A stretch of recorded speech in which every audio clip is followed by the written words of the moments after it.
प्यारे देशवासियों, नमस्कार। आज मैं प्रधानमंत्री महोदय की मानसिकता के बारे में, उनके विचारों के बारे में कुछ आपसे बात साझा करना चाहूँगा। अभी हाल में आपको ध्यान होगा, उन्होंने मुस्लिम परिवारों को सौगात भेजनी शुरू की है। सौगात बांट रहे हैं आजकल मुस्लिम परिवारों को। मुझे नहीं समझ में आ रहा है कि हमारे प्रधानमंत्री महोदय कैसे, मतलब क्या क्या चीज़ें घड़ी गई होंगी इनको बनाने के लिए।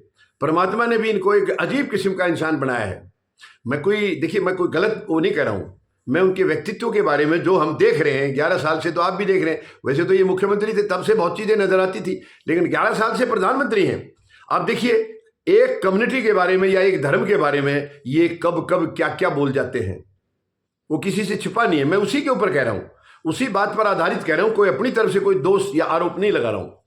अब ये इस वक्त सौगात भेज रहे हैं मुस्लिम परिवारों को।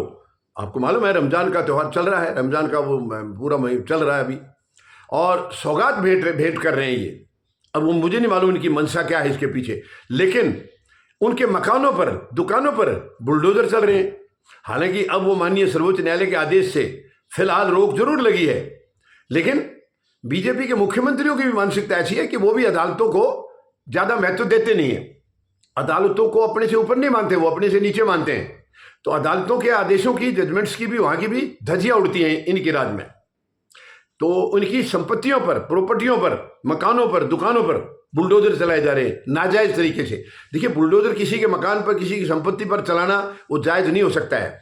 वो जायज तभी हो सकता है जब वो संपत्ति नाजायज हो, अवैध कब्जा हो, और वो भी गिराए जाने का आदेश माननीय अदालत से आए, माननीय न्यायालय से आए, तब वो वैध होता है उसका गिराया जाना।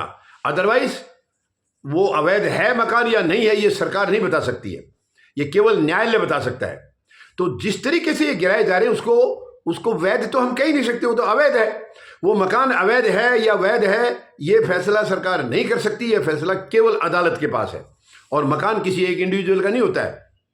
आपका व्यक्तित्व अपना अलग है, लेकिन प्रॉपर्टी जो है वो पूरे परिवार की होती है। वो मुखिया के नाम से हो सकती है, किसी और के नाम हो सकती है, मगर वो किसी भी हालत में वो एक आदमी की तो नहीं है। और उसको छोटे छोटे बहाने बना करके गिराया जाना, केवल एक कम्युनिटी या एक धर्म को टारगेट करना है, ये उनको नीचा दिखाना है। लेकिन आज प्रधानमंत्री महोदय उनको सौगात बांट रहे हैं। क्या वो अपने उन बातों को भूल गई है जब ये चुनाव प्रचार करते थे खुल्लम खुला? यानी हमारे प्रधानमंत्री के पास मुद्दे तो है ही नहीं, मुद्दे तो होते नहीं। देखिए, सरकार में अगर कोई सरकार का हिस्सा रहा है, वो फिर से चुनने की बात जनता के सामने लेके जाता है कि हमें फिर से चुनिए, तो उसका मकसद ये होना चाहिए कि आज अगर वो सत्ता में है तो पिछली बार क्या क्या वायदे किए, क्या क्या उनमें से निभा दिया, क्या बच गए, और जो बच गए वो क्यों बचे, क्या आपके काम करने के तरीके सही नहीं थे इसलिए वो मुद्दे बच गए, या कोई और समस्याएं थी, वो बताना है। और आगे आपको क्यों चुने जनता, वो बताना है। आगे ये चुने कि हमने इतनी मेहनत की है, इतने इतने काम बहुत अच्छे हो गए हैं, ये कुछ कमियां रह गई हैं, इनके लिए थोड़ा समय और लगेगा, तो हमें दोबारा मौका दीजिए। सत्ता में अगर जनता चाहेगी तो आपको ले आएगी, लेकिन उनको नहीं दोहराते ये बातों को। ये आपकी जो है कोई भैंस खोल के ले जाएगा, आपके जो है ना मंगलसूत्र छीन लिए जाएंगे, वो चोरी कर लिए जाएंगे, फला पार्टी उठा करके उन लोगों को दे देगी, और उनकी ये कपड़ों से पहचानने की बात करते हैं। ये शर्मनाक है। ये एक प्रधानमंत्री का आचरण नहीं हो सकता है। ये प्रधानमंत्री देश का होता है, किसी एक कम्युनिटी का नहीं, किसी एक धर्म का नहीं है, किसी एक दल का नहीं है। वो इन सब चीजों से ऊपर होता है, इन सब चीजों से परे होता है। लेकिन वर्तमान प्रधानमंत्री महोदय की मानसिकता शायद वो खुद भी नहीं जानते होंगे। वो खुद भी, उनको पता नहीं होगा शायद कि वो कब क्या कह गए हैं और क्या आगे कहेंगे। मेरा जहां तक ख्याल है ये उनको भी मालूम नहीं है। और वो व्यक्ति एक बार इस तरफ का दिखाते हैं, दूसरे बार इस तरफ का। वो सब जानते हैं, इनकी मानसिकता को सब समझ गए हैं कि इनके अंदर उस पर्टिकुलर कौम के लिए या उस धर्म के लिए, उस कम्युनिटी के लिए इनके अंदर केवल नफरत है। वो जानते हैं। तो फिर ये नाटक क्यों, सौगात बांटने का नाटक क्यों करते हो? नफरत है तो दिल खोल के नफरत करो, और प्रेम है तो दिल खोल के प्रेम करो। दिखावा नहीं होना चाहिए, दिखावा नफरत में भी नहीं होना चाहिए। आप नफरत कर रहे हैं तो उसके पीछे कोई आधार होगा, कोई कारण होगा, कोई लॉजिक होगा। आप करिए नफरत, दबा के करिए, लेकिन दिखावा नहीं, उसके आड़ में कुछ और नहीं।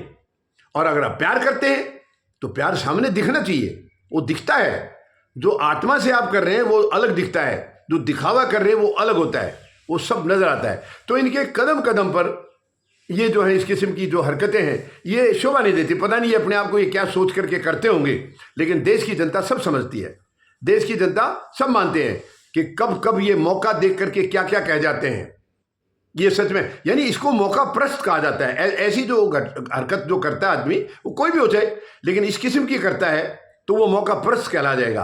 अब इस बीच यानी एक तो इनको दो, इनकी मानसिकता 24 घंटे ये रहती है कि चुनाव जब भी आए वो हम हार रहे नहीं, बस हमें जीतना है, सत्ता में बने रहना है, कुर्सी छोड़ना नहीं है, ये मेन मकसद इनका है। उसी को लेकर के कभी नफरत कभी प्यार, ये अपने आप को बदलते रहते हैं, अलग अलग समय में अब उसमें ये ढालते रहते हैं। ये शोभा नहीं देता है सरकार के मुखिया को और देश के प्रधानमंत्री को, ये शोभा नहीं देता है। वो एक जैसे रहें सबके साथ, कोई भी धर्म है। देखिए जब हमारा भारत और पाकिस्तान का बंटवारा हुआ था तो हालांकि मुस्लिम भाई वहाँ गए हैं, हिंदू भाई यहाँ रहे हैं, लेकिन कुछ हिंदू परिवार भी वहाँ गए और कुछ मुस्लिम परिवार यहाँ ठहरे। वो जिसको जैसा अच्छा लगा, जिसको जहाँ अपने आप को मतलब आगे के लिए जो सुखद महसूस किया वो वहाँ रह गए। तो उसमें ये मनमुटाव अब क्यों लाया जा रहा है, बिना मतलब की नफरत क्यों घोली जा रही है? समाज में नफरत घोलना जहर होता है, ये जहर के बराबर होता है। क्यों ना हम प्यार से रह सकते हैं? क्या वजह है? और जनता एक्चुअली किसी को आपस में नफरत नहीं करती है, ये आप बिल्कुल साफ तौर पर देख चुके होंगे, महसूस कर चुके होंगे। जनता आपस में, कोई हिंदू मुस्लिम आपस में दुश्मनी से नहीं रहता है, वो आपस में प्रेम से रहना चाहते हैं और रहते आए हैं। मगर सत्ता पक्ष को वो मंजूर नहीं है, इनको मंजूर नहीं है। ये नफरत फैलाते हैं ताकि हम एक दूसरे से नफरत करें, हिंदू मुस्लिम से नफरत करे, मुस्लिम हिंदू से नफरत करे। वो इनके कारनामे हैं और इनके कारनामे मैंने आपको बता दिया। वो कुर्सी जो है बहुत खतरनाक है, उस कुर्सी को किसी भी हालत में ये गंवाना नहीं चाहते हैं। मिल गई है एक बार इनको, अब ये गंवाना नहीं चाहेंगे। ये चाहते हैं इनकी अर्थी भी वहीं से उठे, हालांकि ये संभव नहीं है, संभव नहीं है। देश की जनता जब तक खामोश है, खामोश है। जिस दिन भारत की जनता खड़ी हो जाएगी तो आपकी कोई औकात नहीं बचेगी।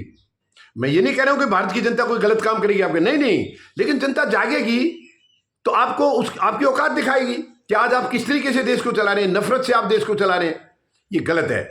भारत दुनिया का सबसे बड़ा लोकतांत्रिक देश है। भारत की संस्कृति, भारत के संस्कार, सच में दुनिया इनका अनुसरण करती आई है, दुनिया इसका लोहा मानती है। मगर वर्तमान सत्ता जो है, इनको भारत की संस्कृति से कोई लेना देना नहीं है, भारत के संस्कारों से कोई लेना देना नहीं है, भारत के प्रेम से कोई लेना देना नहीं है। वरना भारत एक ऐसी पवित्र भूमि है, ऐसी पवित्र धरती है हमारी, दुनिया में ऐसा और कहीं नहीं है। भारत एक बहुत ही सुंदर देश है, बहुत ही पवित्र भूमि है हमारी। मगर ये वर्तमान सत्ता पक्ष को ये शायद चीज़ें पसंद नहीं है, इनको अच्छा नहीं लगता है। इनको अच्छा वही लगता है कि इनको बांटो, नफरत कराओ, इनके बीच में आपस में लड़ाओ इनको और अपनी कुर्सी को बरकरार रखो। लेकिन ये जनता समझ चुकी है।